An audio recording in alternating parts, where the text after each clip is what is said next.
Inaway ako ng kakampi ko kanina sa lobby. Kasi Florin ang pinig ko, gusto niya ng Tigreal. Wala daw kasing pang front. Hindi nila alam, malakas din naman ako mag-Florin. Kita mo yan, nakatulong din ako sa Turtle. Pagdating naman sa top ay sinamahan ko ang MM. Dapat samahan palagi ang MM para hindi siya mabaog. Tingnan mo yan. Diba? Ang taba-taba na ng MM, lahat sila nauubos.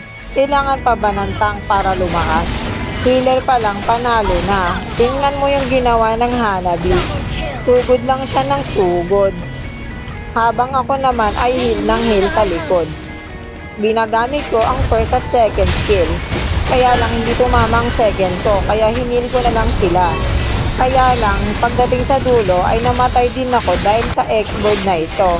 Eto na ngayon, nandito na, nagkakagulo na naman kami. At ako ay magpa-front. Takot silang sumugod, hindi ko alam kung bakit.